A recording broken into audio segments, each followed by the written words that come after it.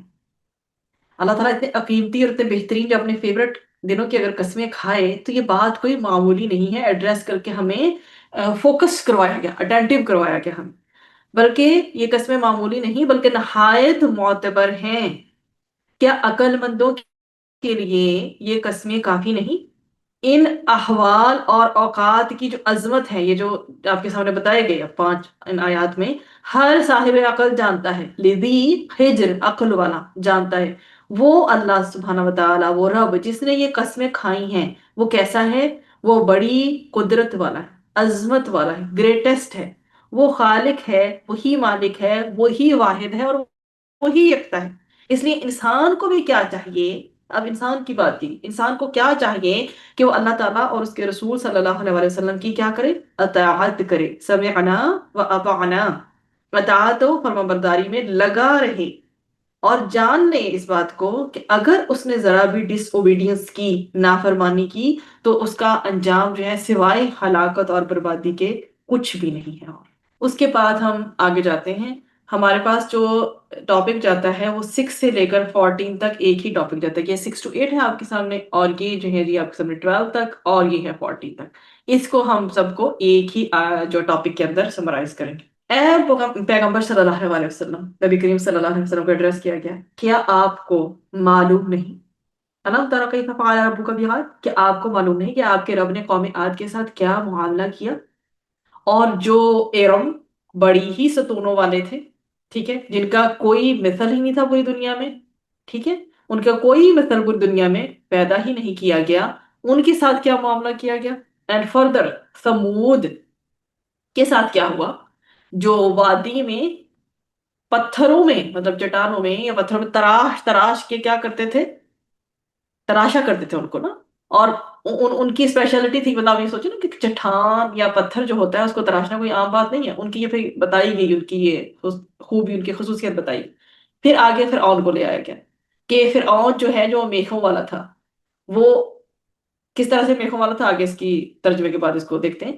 اور ان کو وہ کیا کرتے تھے، ان سب نے، ان سب کی پھر بات کی، ان سب نے شہروں میں کیا اٹھا رکھا تھا، فساد مچا رکھا تھا، سرکشی تو تھی ہی تھی، ٹھیک ہے، انہوں نے شہروں میں جو کی ہے، اور انہوں نے فساد مچا رکھا تھا۔ آخر آپ کے رب نے ان کے اوپر کیا برسایا، عذاب کا، چاہے اس کو کوڑا لے لیں چاہے اس کو کوڑا لے لیں، دونوں طرح لے سکتے ہیں، ٹھیک ہے، ان کے اوپر مطلب عذاب نازل ہوا، ٹھیک ہے۔ اور بے شک آپ کا رب نافرمانوں کی طاق میں ہے، نگرانی کر رہا ہے۔ اللہ سبحانہ وتعالیٰ کسی بھی ٹائم ان اویئر نہیں ہے، fully watching you, watching everyone, ٹھیک۔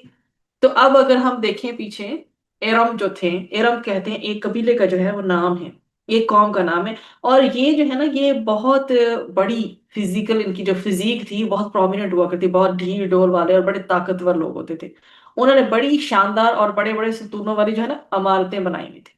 تو اس وقت دنیا میں کوئی قوم ان جیسی طاقتور تھی ہی نہیں، ان کا بتایا گیا۔ پھر عماد جو ہوتے ہیں وہ ستون، جیسے آپ آسان لفظوں میں سمجھیں کھمبے جیسے ہوتے ہیں ویسے، ٹھیک ہے۔ اور اس کے بعد پھر آپ دیکھیں آگے جابو، انہوں نے کیا کیا تھا، انہوں نے تراشا تھا، انہوں نے کاٹ کاٹ کے تراش تراش کے ان چٹانوں کو جو بھی تھا وہ اس کو بناتے تھے۔ اور پھر اوتاد، الاوتاد اس کو میخیں کہتے ہیں جو کیل ہوتی ہیں، ٹھیک ہے، اس کو میں آپ کھوٹیاں بھی لے آئیں گے، تو کیل جو ہوتے ہیں نیلز، ٹھیک ہے، جو ٹھوکنے والے ہیں۔ اور اس کے بعد پھر آپ جو ہے وہ سبا، سبا تو ایک تو ہے نا فا، تو سبا اللہ سبحانہ تعالیٰ نے برسایا، اوپر سے ڈالا، ٹھیک ہے۔ اور جو سعود جمعہ اسوات، تو بیسیکلی کیا ہے اس کا معنی، کوڑا یا مارنا یا سختی یا شدت کو شو کر رہا ہے۔ سعود عذاب، ایسا سختی یا شدت کا، جیسے کوڑا مارا جاتا ہے آپ کو پتا ہے، تو اس میں چابک بھی جسے بولتے ہیں، کس قدر اس کے اندر پینفل فیلنگز ہوتی ہیں نا، آپ کو پتا ہے عموماً یہ یوز کیا جاتا ہے انویسٹیگیشنز میں مار مار کے تشدد کے، تاکہ کرمنلز جو ہیں وہ اپنے سیکرٹس کو بتا سکیں۔ تو وہ جو ہے اس قدر سختی بیسیکلی اس میں ڈسکرائب کی گئی ہے۔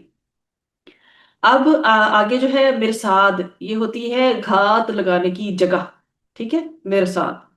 تو یہ آپ کے سامنے ہو گیا، ان میں دیکھا ہم نے۔ اب جو ہے اس کا ہم نے تھوڑا سا اس کا انالیسس تو دیکھ لیا، اب آیتوں کی طرف پڑھتے ہیں۔ کیا تم نے نہیں دیکھا کہ سرکش اور جو متکبر قوم تھی عاد کی، تو اللہ سبحانہ وتعالیٰ نے کس طرح ان کو غارت کیا ہے؟ تو یہاں سے جو مراد لیے گئے ہیں وہ عاد وہ ہیں جو اولا والے ہیں، جو عاد بن ارم بن اوس بن صاف بن نوح کی اولاد میں سے تھے۔ تو اللہ سبحانہ تعالیٰ نے ان کی ہدایت کے لیے حضرت ہود علیہ السلام کو پیغمبر بنا کے ان کے پاس بھیجا تھا، لیکن یہ لوگ اللہ تعالیٰ کی نافرمانی اور حضرت ہود علیہ السلام کی جو ہے نا تکذیب میں لگے رہے۔ تو اللہ سبحانہ وتعالیٰ نے ان کو قرآن کریم میں ان کو ذات العماد کہا ہے، ٹھیک ہے، ذات العماد اس لیے کہا ہے کہ یہ بہت زیادہ طویل قامت کے تھے، فزیک ان کی بہت ٹال ہوا کرتی تھی، اپنی جو ان کی فزیک تھی، اوور آل باڈی تھی، اتنے یہ طاقتور اور قوت والے لوگ تھے جو دوسروں سے ایسے کوئی اور پیدا ہی نہیں کیے گئے، جو دوسروں سے بہت ممتاز تھے، دوسروں سے بہت زیادہ ڈفرینٹ تھے۔ تو ان کے بارے میں قرآن کریم نے خود کہا ہے ان کو کیا، طویل القامت، ٹھیک ہے، یہی بتایا کہ طویل القامت اور کبھی قوم، جیسے کہ انتہائی سٹرونگ جو ہوتے ہیں۔ تو اور ساتھ میں یہ بھی بتایا گیا اس سے پہلے دنیا میں ایسی طویل القامت قوم جو لمبی ہو، لمبی چوڑی ہو، صحیح جو ہیں ان کے باڈی آرگنز بہت مضبوط ہوں انتہائی، اور مضبوط بھی ہوں اور لمبے بھی ہوں۔ آپ پھر دیکھیں کہ ایک لمبا چوڑا انسان جو ہے اس کی کیسی ایک آپ کی نظروں میں ایک ہائپ کریٹ ہوتی ہے کہ یہ بہت ہی لمبا چوڑا ہے، بہت طاقتور ہے، بہت مضبوط ہے، اس طرح سے۔ تو ساتھ میں اللہ سبحانہ تعالیٰ نے پھر بتایا کہ ایسی قوم جو اتنی سٹرونگ ہو اور اتنے ٹال ہو، وہ اس سے پہلے دنیا میں پیدا نہیں کی گئی تھی۔ اللہ تعالیٰ نے کیا کیا ہے؟ اللہ تعالیٰ نے مومنوں کو ان سے نجات دی تھی، اللہ تعالیٰ نے مومنوں کو ان سے نجات دے دی ہے، اور نافرمانوں کو کیا کیا ہے؟ تند و تیز ہوا، جو انتہائی تیز ہوا ہوتی ہے نا، اس میں ہلاک کیا، ٹھیک ہے۔ اور یہ دعوے کرتے تھے کیونکہ اس قدر سٹرونگ لوگ تھے، تو یہ خود دعوے کرتے تھے من اشد منا قوہ، ہم میں سے زیادہ کون ہے قوت میں، ہم سے زیادہ طاقتور ہے کون؟ تو یہ لوگ اللہ کی بھیجی ہوئی تیز اور ٹھنڈی ہوا کا مقابلہ نہیں کر سکے، چاہے یہ کتنے سٹرونگ اور ٹال ہی کیوں نہیں تھے۔ ہوا کے جو تھپیڑے تھے نا، انہوں نے ان کو پچھاڑ کے رکھ دیا، یہ گرے تو گویا ایسے گرے جیسے کہ کھجور کے کھوکھلے تنی ہیں۔ یہ ہوا ان کے اوپر مسلسل 7 رات اور 8 دن تک ان پر مسلط رہی ہوا۔ پھر قوم ثمود کا بتایا گیا کہ اللہ سبحانہ وتعالی اور اس کے رسول کی تکذیب انہوں نے کی تھی، نافرمانی میں یہ حد سے بڑھ گئے تھے۔ یہ لوگ پتھروں کو تراش کر پہاڑوں کے اندر نہایت مضبوط اور کشادہ مکان بنایا کرتے تھے۔ اور اس میں سورۃ الشعراء میں بھی ہمیں آیا 149 میں ریفرنس ملتا ہے، وَتَنْحِتُونَ مِنَ الْجِبَالِ بُيُوتًا فَارِخِينَ، اور تم پہاڑوں کے پرتکلف گھر تراشتے ہو۔ اور پھر یہ تھا کہ ان کی سرکشی اور نافرمانی اس قدر بڑھ گئی تھی کہ اللہ سبحانہ وتعالیٰ نے انہیں ایک سخت بونچال سے تہ و بالا کر دیا، جو پھر کیسی ایک نہایت سخت آواز کے ساتھ آیا۔ عاد اور ثمود، پیچھے عاد کا ہم نے پڑھ لیا، یہاں پہ ہم نے سمود کا پڑھ لیا. پھر فرعون کی بات آتی. وہ اپنی قوت، اپنی پاورز کے نشے میں اس قدر مست تھا نا کہ اس نے دنیا میں خوب فساد برپا کیا. آخر جب اس کا کفر اور تکبر اور ستم جو ہے وہ حد سے جب بڑھ گیا نا، اور وہ کسی بھی طریقے سے جب راہ راست پہ نہیں آیا، تو پھر اس کے اوپر ہوا ہے اللہ سبحانہ وتعالیٰ کا عذاب نازل. ٹھیک ہے. اور وہ اپنی قوم سمیت سمندر میں غرق ہو گیا. اس کو میخوں والا، پیچھے آپ ہوتا ہے میخوں والا کہا جاتا ہے نا، ذل اوتاد، ودی والا اور الاوتاد میخیں. اس کو میخوں والا یا نیل یا کیل والا جیسے آپ کو سمجھ آتی ہے ذہن میں رکھیں. وہ اس لیے کہا گیا کہ اس کو اپنی فوجی جو ضروریات ہوتی تھی نا اس کے لیے بہت کثیر مقدار میں جو ہے نا میخیں، یہ جو نیلز ہوتے ہیں، کیل ہوتے ہیں، اپنے پاس رکھنے پڑتے تھے. اور دوسرا اس کا مطلب یہ ہے کہ وہ لوگوں کو ان کے ہاتھوں اور پیروں میں میخیں گاڑ کر سزا دیتا تھا. اللہ اکبر. تو اللہ سبحانہ تعالیٰ پھر فرما رہے ہیں کہ اللہ تعالیٰ ہر انسان کے تمام اعمال کو دیکھ رہا ہے. ان ربک لبالمرصاد، ساری چیزوں کا تذکرہ کرنے کے بعد اللہ سبحانہ تعالیٰ نے ہمیں بتایا ہے کہ میں دیکھ رہا ہوں تمہارے ایکشنز، تمہاری حرکات و سکنات کو میں دیکھ رہا ہوں. اللہ سبحانہ تعالیٰ سب چیزوں کو دیکھ رہا ہے، اور قیامت کے روز وہ سب کو ان کے اعمال کی سزا دے گا یا پھر جزا دے گا. اور اللہ سبحانہ تعالیٰ سے ہم مانگتے ہیں کہ اللہ تعالیٰ ہمیں جزا ہی دے، اللہ تعالیٰ سزا نہ. اس کے بعد ہم نمبر 15 اور 16 ہے. عفوا 15 اور 16 یہ آپ کے سامنے سیم پیٹرن کی آیات ہے. ان دونوں میں اللہ سبحانہ تعالیٰ بتاتا ہے کیا انسان کا یہ حال ہے کہ جب اس کا رب اس کو آزماتا ہے، کوئی ٹرائل آ جاتی ہے زندگی میں اور اس کو عزت اور نعمت عطا کرتا ہے، ٹھیک ہے، تو کہتا ہے کہ میرے رب نے مجھے عزت دی.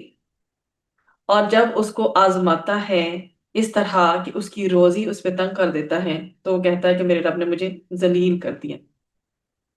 تو جب اللہ سبحانہ و تعالیٰ کسی کو رزق میں وسعت اور کشادگی اور صحت و تندرستی سے نوازتا ہے تو وہ اس کو اپنی ذاتی صلاحیت سمجھنے لگتے ہیں، عقل و فہم کا نتیجہ سمجھتے ہیں، اپنے اعمال کے نتیجے میں ملنے والی جو نعمتیں ہیں ان کو کامیابی گردانتے ہیں کہ یہ تو اسی کو ملنا چاہیے تھا. That person is the most deserving person of all these things. جو blessing اللہ سبحانہ و تعالیٰ نے دے دی ہے، جو نعمتیں دے دی ہیں. اور وہ کہتا ہے کہ کیونکہ اس کو یہ ملی اس لیے ہے کیونکہ وہ اس کا مستحق ہے. اگر وہ اللہ کے نزدیک مردود ہوتا تو اللہ تعالیٰ اس کو نعمتیں، یہ جو وسعت رزق میں ہے، یہ فراخی ہے، یہ جو صحت و تندرستی ہے، یہ نہ دیتا. اللہ اکبر. یہ دونوں بالکل باطل اور شیطانی خیالات ہیں. حقیقت میں یہ ساری جو وسعت ہے، فراخی ہے، صحت و تندرستی کا ہونا اللہ سبحانہ تعالیٰ کے نزدیک محبوب یا مقبول ہونے کی بنا پر نہیں ہے، بلکہ یہ تو اللہ کی طرف سے آزمائش ہے. انسان اپنی ان نعمتوں کو یوز کہاں کرتا ہے؟ کیا وہ نافرمانی اور سرکشی کی طرف راغب ہوتا ہے، یا پھر وہ ان سب نعمتوں کو اللہ سبحانہ تعالیٰ کی فرما برداری میں لگا کر ایک صحیح پکے سچے مومن والی زندگی گزارتا ہے؟ اسی طرح پھر دوسری آیت دیکھیں 16. جب اللہ سبحانہ تعالیٰ کسی کے رزق میں تنگی کرتا ہے، اس کو فقر و فاقہ میں اور بیماری میں مبتلا کرتا ہے، اس کو نہیں خیال کرنا چاہیے ربی احانن کہ میرے رب نے مجھے ذلیل کر دیا. اسے اس میں احانت نہیں سمجھنی چاہیے. یہ نہ تو اس کے مردود ہونے کی دلیل ہے، اور نہ ہی اس پر خفا ہونے کی کوئی ضرورت ہے، اور نہ ہی وہ یہ سمجھے کہ میں تو انعام و اکرام کا مستحق تھا، مجھے میرے اللہ نے ذلیل کر دیا، حقیر جان لیا. وسعت و فراخی کی تنگی بھی اللہ کی طرف سے آزمائش ہے. اس لیے اللہ تعالیٰ نے یہاں لفظ کیا کہا، یہاں پر جو ہے نا ان باتوں کی تردید کے لیے اللہ سبحانہ تعالیٰ نے آگے کلّا بھی لے کر آئی. ٹھیک ہے. تو اللہ سبحانہ تعالیٰ کیا بتا رہے ہیں؟ ان دونوں باتوں کی تردید فرما رہے ہیں کہ تمہارا یہ خیال بالکل باطل اور بے بنیاد ہے. دنیا میں اگر تمہیں رزق کی وسعت مل رہی ہے تو اس کا مطلب یہ نہیں کہ تم اللہ سبحانہ وتعالیٰ کے نزدیک بہت نیک اور مقبول ہو. اگر رزق میں تنگی ہے اور فقر و فاقہ ہے، اس کا مطلب یہ نہیں تم اللہ سبحانہ وتعالیٰ کے نزدیک مردود ہو یا تمہارے ذلیل ہونے کی علامت ہے. یہ دونوں ہی حالتیں اللہ کی طرف سے ہیں اور آزمائش کے طور پر آتی ہے. اس لیے ہم کو بھی کیا سوچنا ہے کہ جب کسی کو ہم میں سے رزق میں وسعت یا فراخی ملتی ہے تو اللہ سبحانہ و تعالیٰ کا شکر ادا کرنا ہے، کیونکہ اللہ سبحانہ و تعالیٰ فرماتے ہیں کہ میں اس کی نعمتوں کو بڑھا دیتا ہوں جو میرا شکر ادا کرتا ہے۔ اور اگر رزق میں خدا نخواستہ تنگی آ جائے تو پھر ہمیں صبر کرنا ہے، اور صبر بھی وہ کرنا ہے جس میں ساتھ میں اللہ سے عافیت بھی مانگنی ہے۔ اس کے بعد ہم جاتے ہیں یتیم کے حوالے سے آیات آ رہی ہیں ہمارے سامنے، اس میں کفار مکہ کی بد اخلاقیاں ذکر کی گئی ہیں۔ ہم 17 to 20 تک جو ہے لے کے آتے ہیں، آپ کے سامنے ہے کہ یتیم ایسا ہرگز نہیں، کلا ہرگز نہیں، بل لا تکرمون الیتیم، ہرگز ایسا نہیں بلکہ تم یتیم کی قدر نہیں کرتے، اور نہ ہی تم مسکین کو جو ہے وہ باہم مسکین کو کھانا کھلانے کی طرف ترغیب دیتے ہو، اور میراث کا مال بھی سمیٹ کر کھا جاتے ہو، اور مال سے تو بہت ہی محبت رکھتے ہو۔ تو یہ جو ہے تھوڑا سا سیگے میں تھوڑی سی چینجز آئی ہیں، تحابون میں تم آپس میں تاکید کرتے ہو یا رغبت دلاتے ہو، تو اس میں سے کچھ حذف ہوا ہے۔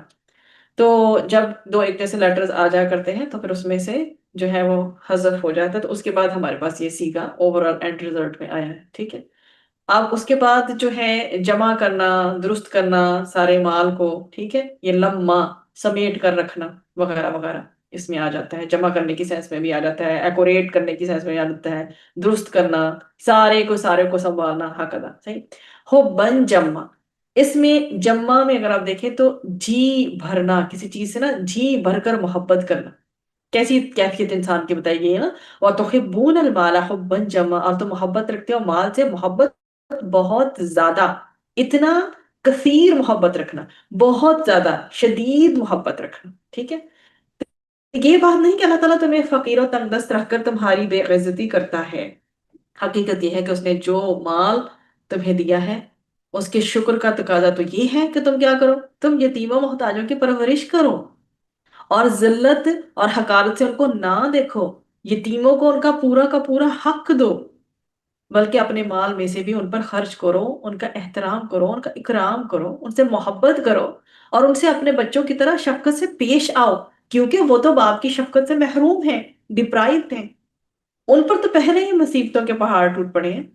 تم ان سے شفقت اور احترام کا معاملہ تو کیا کرتے، تم تو ان کو منہ بھی نہیں لگاتے، اور نہ ہی ان کے حقوق پورے کرتے ہو۔ تمہاری یہ حرکتیں تمہاری ذلت و رسوائی اور روزی میں کمی کا سبب بنے گی۔ اللہ سبحانہ وتعالیٰ کتنا کھول کے ایک ایک چیز کو بتاتے ہیں نا۔ حضرت ابو ہریرہ رضی اللہ عنہ سے روایت ہے کہ رسول اکرم صلی اللہ علیہ وسلم نے فرمایا کہ سب سے اچھا گھر وہ ہے جس میں یتیم ہو اور اس سے اچھا سلوک کیا جاتا ہو، اور بدترین گھر وہ ہے جس میں یتیم ہو اور اس سے بدسلوکی کی جاتی ہے۔ پھر آپ نے انگلی اٹھا کر فرمایا، میں اور یتیم کو پالنے والا جنت میں اس طرح ہوں گے، یعنی قریب قریب، کتنا فاصلہ ہے ہماری انگلیوں کے درمیان۔ اور پھر مزید ابو داؤد کی حدیث میں ملتا ہے کہ آپ نے کلیمہ کی اور درمیان کی انگلی ملا کر دکھائی اور فرمایا، میں اور یتیم کو پالنے والا جنت میں اس طرح قریب قریب ہوں گے، ابن کثیر۔ تو پھر فرمایا کہ تم لوگ خود تو اپنے مال میں سے کسی غریب اور مسکین کو کیا دیتے، تم تو دوسروں کو بھی بھوکوں اور محتاجوں کی تم طرح بھی خبر گیری نہیں کرتے۔ کوئی محتاج ہو تو اس بیچارے کو کھانے کے لیے کچھ ملا کہ نہیں، کوئی بھوکا ہے تو اس کے پیٹ میں کوئی نوالا گیا کہ نہیں۔ تم تو الٹا یہ کہتے ہو کہ جب اللہ نے ان کو نہیں دیا اور ان پر رحم نہیں کیا تو ہم کیوں کریں۔ تمہارا حال تو یہ ہے کہ تم میراث کا مال بھی حلال ہو یا حرام، اور حق ہو یا نہ حق، سب سمیٹ کر کھا جاتے ہو۔ وَتَأْكُلُونَ التُّرَاثَ أَكْلًا لَمًّا، اور اپنے حصے کے ساتھ کمزور عورتوں اور بچوں کے حصے بھی ہڑپ کر جاتے۔ یہ سب اس لیے ہے کہ وَتُحِبُّونَ الْمَالَ، تم محبت رکھتے ہو مال سے، اور کیسی، حُبًّا جَمًّا، بہت زیادہ محبت، تمہیں مال سے بہت محبت ہے، تمہارے دل میں حرص ہے، اور مال کی محبت سے تمہارے دل بھرے ہوئے ہیں۔ تم تو ایک پیسہ بھی اپنے ہاتھ سے اللہ کی راہ میں دینے کے لیے آمادہ نہیں ہوتے، حالانکہ یہی مال کی محبت اور یہی جو طمع ہے تمہاری لیے تمام گناہوں اور برائیوں کی جڑ بن رہا ہے۔ لک ایٹ دس، جمع کرنے کی بس خواہش کہ جمع کرتا چلو جاؤ، نہ دیکھو حق ہے نہ حق ہے، حرام ہے یا حلال ہے۔ یہی ساری کی ساری برائیاں کیا کرتی ہیں؟ پھر جھوٹ بلواتی ہیں، چوریاں کراتی ہیں، اور یہی مکر و فریب، دھوکہ دہی اور قتل و غارت کراتی ہے پھر انسان سے۔ آپ دیکھیں نا، زن، زر، زمین، مین فساد کی چیزیں ہی ہیں۔ کہیں کہیں پر زن کی وجہ سے معاملات اکھڑ رہے ہیں، اور یہاں پر زر کو بتایا گیا کہ مال کو بس سمیٹتے جانا، جمع کرتے جانا۔ کہتے ہیں نا جمع کرو، لیکن کیا جمع کرو؟ اللہ کا قرآن جمع کرو سمجھ کے ساتھ دل میں۔ کوئی بھی جو دل جو قرآن کا جس میں جمع نہیں ہے وہ دل خالی ہے، وہ ویران ہے۔ مفہوم اس طرح سے بتایا گیا۔ اور جو جمع کر رہے ہیں قرآن کو، وہ خوشیاں منائیں کہ وہ بہت اچھی چیز جمع کریں۔ سورہ یونس میں آیات ہے۔ اس کے بعد جو ہے آخرت کے احوال آئے ہیں اس میں۔ مال کے پرستاروں کو روز حشر کی وہ ریمائنڈرز دیے گئے ہیں، بھئی ختم ہو جانی ہے یہ دنیا، وارننگز دی گئی ہیں، have a look, beware جسے کہتے ہیں نا، خبردار ہو جاؤ۔ اب آپ کے سامنے آیت نمبر 21 سے 24 تک ہے، بلکہ ہم 26 تک لے جائیں گے، وہاں تک سیم ٹاپک چل رہا ہے، ٹھیک ہے؟ 26 تک جائیں گے انشاءاللہ۔ ہرگز نہیں، جب زمین کوٹ کر ریزہ ریزہ کر دی جائے گی اور آپ کا رب آ جائے گا، اور فرشتے، جب آپ کا رب آ جائے، فرشتے صف بستہ کھڑے ہوں، اور اس دن جہنم بھی سامنے لائی جائے، تو اس دن انسان نصیحت حاصل کرے گا۔ اور اب نصیحت حاصل کرنے کا کیا فائدہ؟ پھر وہ کہے گا کہ کاش میں نے اپنی زندگی کے لیے کچھ آگے بھیجا ہوتا، اس زندگی کے لیے جو پرماننٹ ہے اب آخر، اس کے لیے کچھ بھیجا ہوتا آگے۔ اس دن اللہ کے عذاب جیسا کوئی عذاب نہ ہوگا، اور نہ اس کی گرفت جیسی کوئی گرفت ہو۔ دیکھیں نا، اس جنا یعذب عذابہ احد، کیا گہرائی ہے ان آیات میں، جتنا مرضی ایکسپلین کر لیں، اس کی عربی ہی اس قدر گہری ہے۔ ولا یوثق وثاقہ احد، اس گرفت جیسی کوئی گرفت نہیں ہوگی۔ اللہ اکبر، اس عذاب جیسا کوئی عذاب نہیں ہوگا۔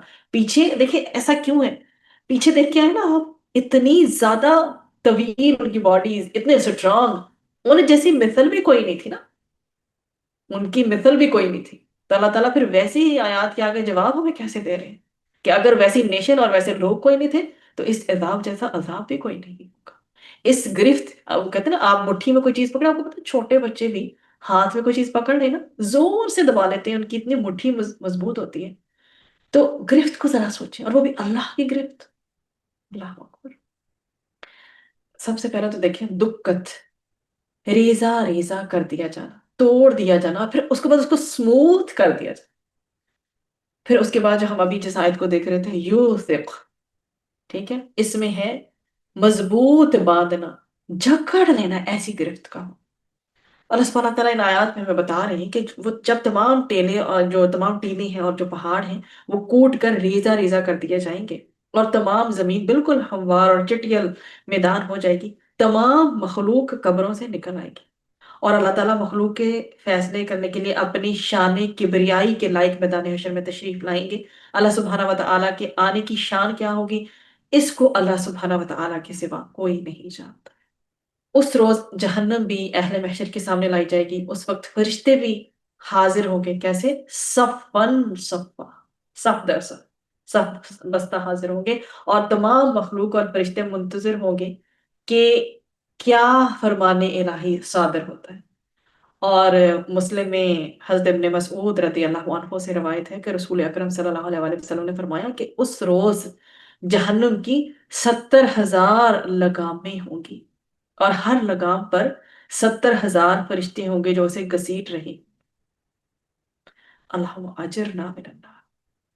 اس دن انسان اپنے تمام اعمال کو یاد کرے گا اور سوچے گا، یومئذ یتذکر الانسان وانى له الذکریٰ، اس وقت وہ سوچے گا، یاد کرے گا کہ کیا ہوا، what happened to me basically، میں نے کتنی بڑی غلطی کی کہ ساری عمر غفلت اور نافرمانی میں گزار دی۔ what kind of a person I am، what kind of a loser I am، کہ غفلت اور نافرمانی میں ساری زندگی اکارت کر، مگر اس وقت کا سوچنا کام ہی کہاں آئے گا۔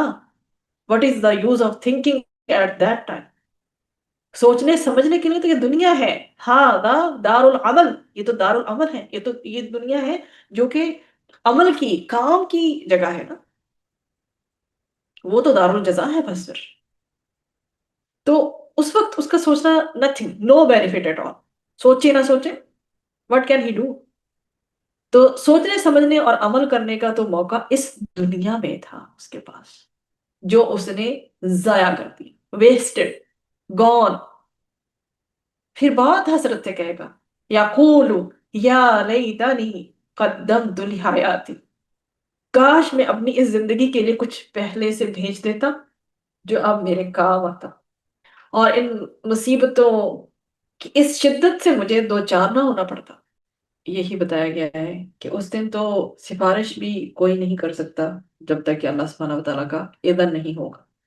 ایسے حالات میں جو ہے کافروں کو جو عذاب ہوگا، اور جس طرح وہ اللہ کی اس قید و بند میں جکڑے ہوئے ہوں گے، اس کا تو تصور بھی ہم نہیں کر سکتے کہ اللہ کی سزا جیسی سخت سزا کسی کی نہ ہوگی، اور وہ اپنے نافرمان بندوں کو جو وہ دے گا، اور نہ ہی اس جیسی پکڑ کسی اور کی ہو سکتی ہے.